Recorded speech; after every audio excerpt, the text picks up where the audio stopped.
Sabine Moros couldn't quite remember where she was until the door to her cell opened and a guard appeared.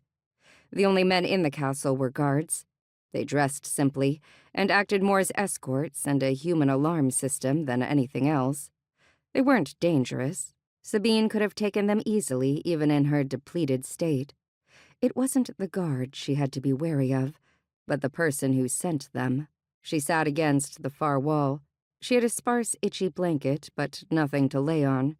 She expected the guard to lower a platter of unappetizing food and a tin cup of water. Instead, he jerked his head toward the door and the torchlit corridor beyond. "Get up. You're wanted upstairs." Sabine tried to remember how many days it had been since she entered the cell. She had tried figuring it out by how often food came, but the guards brought food at strange intervals. No doubt to confuse her. It could be anywhere between 2 and 5 days. She'd slept most of the time. When she was awake, Sabine thought deep into her past. She saw her sister's face in her mind, distorting until it was someone else. Claudia. Sabine wished she'd never dragged another vampire into this mess, even if Valeria Draven thought it a good idea. Some ideas could have good intentions behind them and still have disastrous results. She hoped Claudia would not come here, no matter the threats they made. Sabine preferred to die in the cell. She had lived a long life and accepted that she might go now. She wouldn't. Sabine knew that well. The Shadowbane Queen wasn't interested in ending her life, but in making it a living hell. Sabine stood, surprised at how steady her legs were.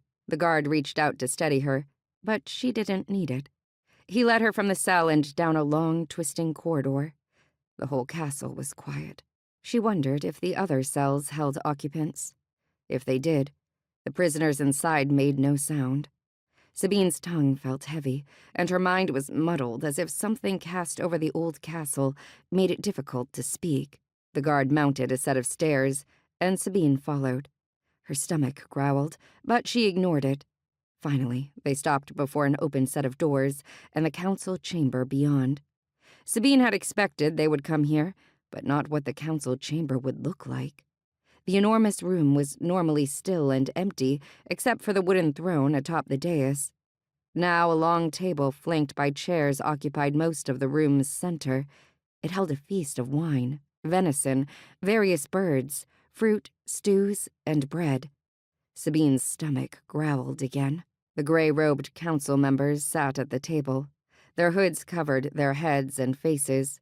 Their heads were bent, and they ate while making little sound. None spoke. The Shadowbane Queen appeared at the head of the table in a form Sabine had seen before. Curls of red hair cascaded past her shoulders, brushing deep green velvet. Her skin was the warm color of honey, and her eyes were green as moss. She appeared young, no older than 18, when in reality she was 1,000 years old. Probably older. "Come, Sabine. There's plenty to eat."